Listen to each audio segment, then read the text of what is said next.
Leo, hi, welcome to my channel. So today we have a reading for you, no particular subject. We're going to do the last part of 2024. 9-card spread, we'll do October, November, December. We're well past the halfway point, are we? Actually, 60. We're at the halfway point of October. So we'll also incorporate the past into October. November, December, we'll look at the positives, we'll look at the potential negatives, we'll look at the advised next steps, and let's see what we get for you. So you can watch this for Leo, Sun, Moon, Rising, Venus, Mars, Mercury, North Node, or if any of those planets are currently transiting your 5th house, this could be for you. Thank you for however you support the channel, it's very much appreciated. Cross watchers, you're more than welcome. Message may well be for you. All the information is in the description box. Just hit the more button below. Okay, what's going on? Let go and let Odin, I'm hearing. Okay. Obviously you don't have to connect with Odin, but you must be surrendering to something. October. Good start.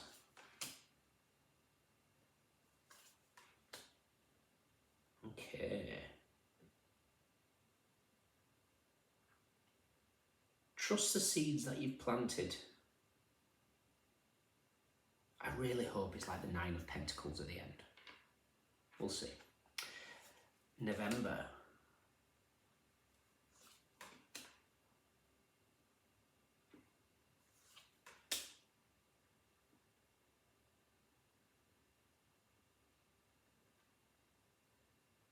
And December.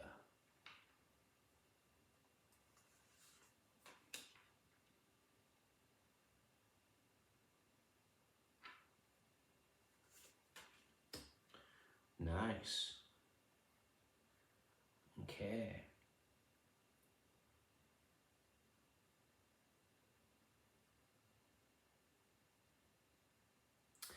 Okay, okay, right.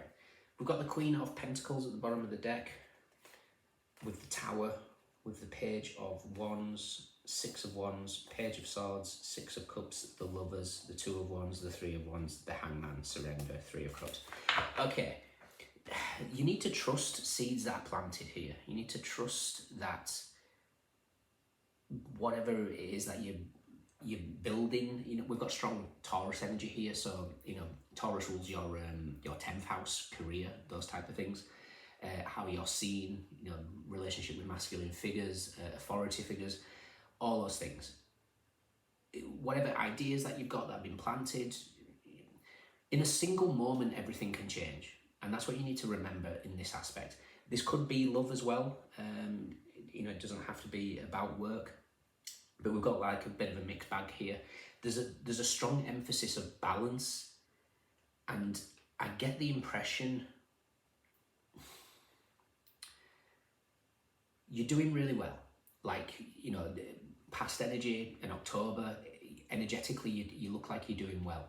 And I think I said this to you guys before. The devil always appears before that breakthrough. Now the devil hasn't appeared, but he's here. He's here. He's hidden. He's hidden behind the Sun and Mars. In this context, which I'll explain in a second. And it's like you've massively about to achieve some amazing breakthrough, and you've been asked not to give up on a situation. Let go and let Odin, you know, is the message. Very strong emphasis of, in fact, I'm seeing the outcome in the Astro Matrix, and we've got the Hierophant in your future, in your December reading. And Hierophant in that deck is Shiva. Shiva is, you know, the god of the destroyer, but he's also that, you know, the story of Parvati. Shiva is unattainable, and Parvati becomes her most powerful, you know, highest self, and just magnetically draws down Shiva. And then, you know, that's that beautiful combination of yin and yang. Now, there's something that's happened here where you've really worked on yourself. Now, naturally, you're the masculine energy because you're fire. Don't argue with me. I'm just talking elementals. But you're appearing wonderfully balanced in the recent past or October. But then something shifts within you, and I kind of feel like it's a challenge by the devil. Devil energy can be anything. Self-undoing, self-worth, whatever it is. You know, the Hierophant is Taurus, rules the 2nd house of self-worth. it's not your second house, but Taurus energy is second house. So you start October with the Empress, the Ace of Pentacles, and the Sun. Fantastic. Fantastic. Can we end the reading there? Leo, we're done. Empress is the abundance, it's Venus. We've got the Ace of Pentacles, those seeds that I've planted are fantastic. And the Sun is, plants need the sun to grow, they also need watering. At the moment, there's going to be a situation here as we step into November that potentially we might start overwatering something. For whatever reason, I don't know. This could be, Neptune in its final sort of phase of in Pisces. A lot of water troubles, literal, could be and especially if this is 10th house and businesses, anything like that. There could be some sort of issues with water. Don't worry, everything will align. But there's something about your energy being very good as we speak. So if you're feeling good now, remember the feeling, because you're going to need it as we get, and there's nothing tremendously horrible coming. I just feel like the devil's going to tempt you to fall back into old ways, or, I'm going to be reading the reverse Damiana to you in a second, and I'll explain again in this when we get there. So that's October. Empress and the Sun is my perfect combination. I like to see the Empress with the Sun, and I like to see the Emperor with the Moon. The Emperor masculine, Moon feminine, Empress feminine, Sun masculine. So a wonderful balance here. Then we step into November and we've got the Four of Pentacles. Four of Pentacles is Sun in Capricorn, so the Sun is shining down on the devil. Now the devil, like I say, could just be self-undoing. It could be people, places, situations. It is what it is. You might be highlighting shadow aspects of self. We all have shadows to work through. It's also giving me an indication of Pluto in Capricorn, because in the After Tarot, the Death card is approaching the Miser, speaking very much of that. And in November, it's the end. Pluto moves out of Capricorn November the 19th for 248 years. So, this lifetime, we're done. Now, Capricorn rules your Leo, Virgo, Libra, Scorpio, so your sixth house of your health. So this could be health, daily habits, those type of things. It's kind of asking you to really get into some sort of focus for you, because you're trying to create something in your life. And that sixth house could be, let's get into some sort of daily habits. Let's get into some sort of routine that's really good for you and feeds you. The Empress and the Queen of Pentacles are on the deck, are the two cards of self-care. The centre of your spread is the Seven of Cups. Now the Seven of Cups is Venus in Scorpio. So the Empress meets death. We have to go through Pluto. We have to go through transformation. And then we get the King of Swords. Now the King of Swords for me is just this kind of nudging back to that Shiva aspect of being in the mountains. The King of Swords always reminds me of that. You'll have heard me say this many times, so I apologise if I'm repeating myself. I was at the coffee shop looking out the window, two magpies, they mate for life, and one was always above the other, but the other were always caught up. And there's something about this here. Again, it doesn't have to be a romantic thing. This could be friends, this could be just your business. The more that you reach for the skies, it catches up. It's like, think big.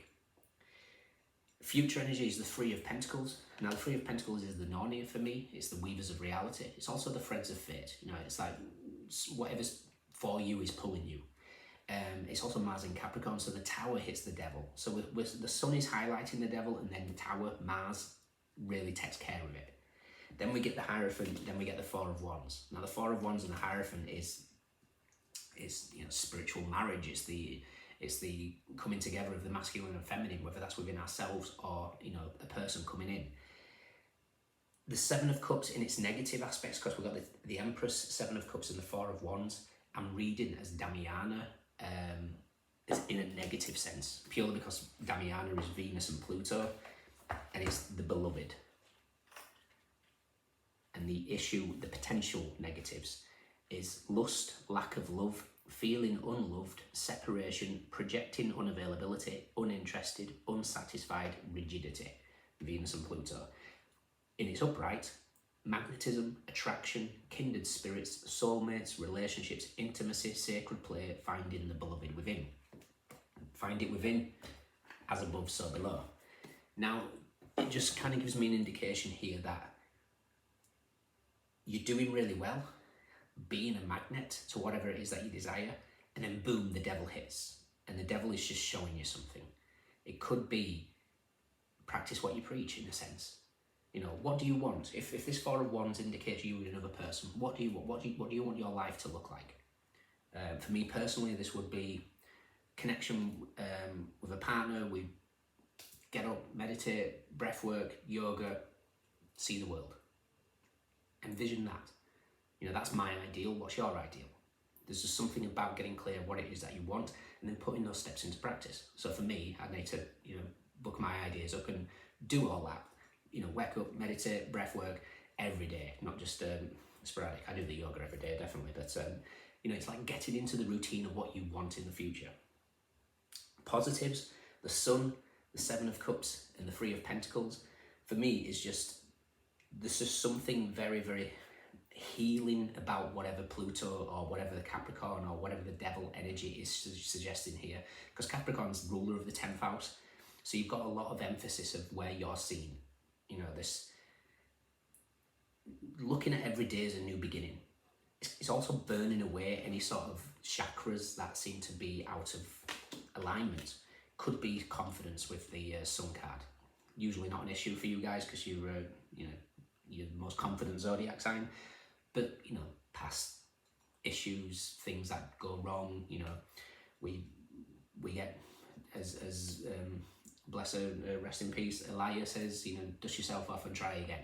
Things don't always work out. We dust ourselves off, we pick ourselves up.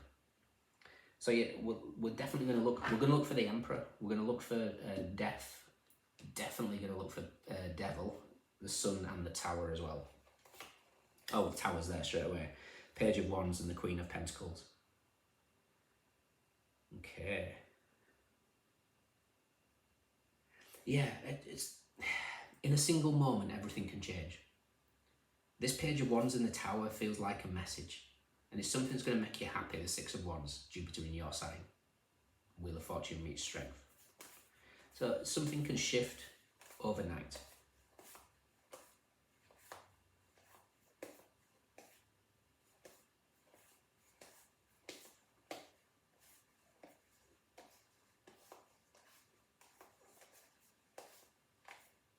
The Devil is with the Chariot and the Two of Pentacles. Okay. The Devil chooses to separate. And that's what this is.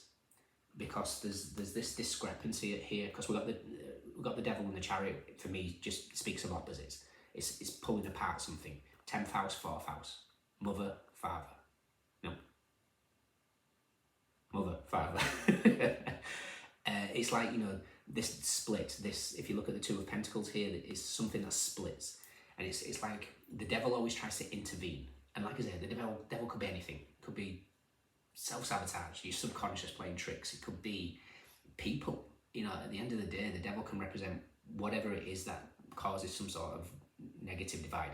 It could be, you know, at the end of the day, it could be something demonic. It could be parasites. It could be energetic burdens, whatever it is.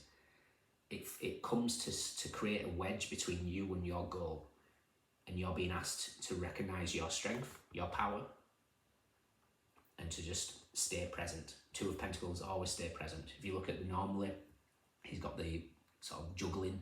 You know, we look at the past, we look at the future, and we have to stay in that little midpoint of the infinity symbol, staying present. When you stay present, the devil can't touch you. Okay? It's only when we get in our heads and we start looking too far into the future or too far into the past that everything gets complicated. Right. Where's this? Oh, the Emperor is with Death, of course he is. With the Seven of Pentacles and the Eight of Pentacles. Trust in your seeds. The seeds are growing. 7 to the 8th, and then eventually, hopefully, the 9th.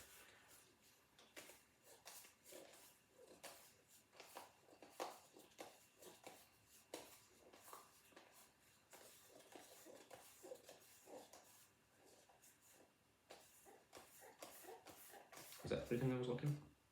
Look at that, you guys at the end with your final card, Strength and the Fool, with the Ace of Swords. Life can change overnight. Like I said, every day is a new beginning. Take a deep breath, smile, You got this. Okay, so next steps: Ace of Cups, Seven of Cups, Ace of Pentacles, Seven of Cups in the Hierophant. Trust the seeds that you're planting. Make sure that you're looking at the upright of Damiana. Find everything within yourself, as above, so below, as within, so without, and just be mindful that the devil can play tricks on us. He can make us believe that we're not worthy. He can, make us think that something is unattainable, and it really isn't. Okay? In your extended, let's look at, what should we look at? Let's look at the devil. Let's look at the shadow aspect here. What's going to try and get you stuck? We'll take its energy, what we know, what we don't know, recent past advice and potential outcome. If you can join me, fantastic. If not, let me know if it resonates. We have Taurus and Libra, we have Leo, we have Sun in Capricorn, we have Venus in Scorpio, we have Mars in Capricorn, we have Taurus, Venus in Aries, Aries and Scorpio, Jupiter in Leo, Sun in Scorpio, Gemini, Mars in Aries, Sun in Aries, Pisces, Mercury in Cancer, Moon in Aquarius. Pentacles, Cups, Swords, Wands, everyone's here. Those are your standouts. Let me know. Take care. See you soon.